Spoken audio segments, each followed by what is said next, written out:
The Youth's Instructor, November 21, 1895. Child Life of Jesus, Number 1. Before he came to this earth, Jesus was a great king in heaven. He was as great as God, and yet he loved the poor people of this earth so much that he was willing to lay aside his kingly crown, his beautiful robe, and come to this earth as one of the human family. We cannot understand how Christ became a little helpless babe. He could have come to earth in such beauty that he would have been unlike the sons of men. His face could have been bright with light, and his form could have been tall and beautiful. He could have come in such a way as to charm those who looked upon him. But this was not the way that God planned he should come among the sons of men. He was to be like those who belonged to the human family and to the Jewish race. His features were to be like those of other human beings, and he was not to have such beauty of person as to make people point him out as different from others. He was to come as one of the human family, and to stand as a man before heaven and earth. He had come to take man's place, to pledge himself in man's behalf, to pay the debt that sinners owed.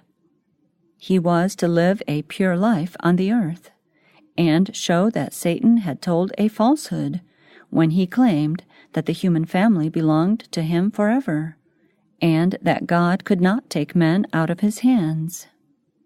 Men first beheld Christ as a babe, as a child. His parents were very poor, and he had nothing in this earth save that which the poor have.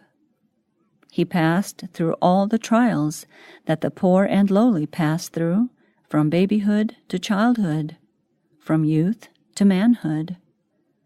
Nearly 2,000 years ago, a voice was heard in heaven from the throne of God, saying, "Sacrifice and offering thou didst not desire.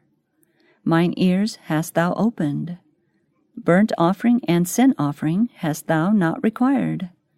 Then said I, Lo, I come.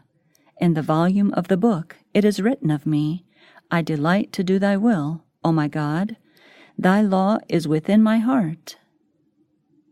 The more we think about Christ's becoming a babe here on earth, the more wonderful it appears. How can it be that the helpless babe in Bethlehem's manger is still the divine Son of God? Though we cannot understand it, we can believe that he who made the worlds for our sakes became a helpless babe. Though higher than any of the angels, though as great as the Father on the throne of heaven, he became one with us. In him, God and man became one, and it is in this fact that we find the hope of our fallen race. Looking upon Christ in the flesh, we look upon God in humanity, and see in him the brightness of divine glory, the express image of God the Father. From his earliest year, Christ lived a life of toil. In his youth, he worked with his father at the carpenter's trade, and thus showed that there is nothing of which to be ashamed in work. Though he was the King of heaven, he yet worked at a humble trade, and thus rebuked all idleness in human beings. All work done as Christ did his work is noble and honorable. Those who are idle do not follow the example that Christ has given, for from his childhood he was a pattern of obedience and industry. He was as a pleasant sunbeam in the home circle. Faithfully and cheerfully he acted his part, doing the humble duties that he was called to do in his lowly life. Christ became one with us in order that he might do us good. He lived such a life of poverty and labor as would help the poor to understand that he could sympathize with the poor. He himself had shared the burdens of the lowly. The world's Redeemer did not live a life of selfish ease and pleasure.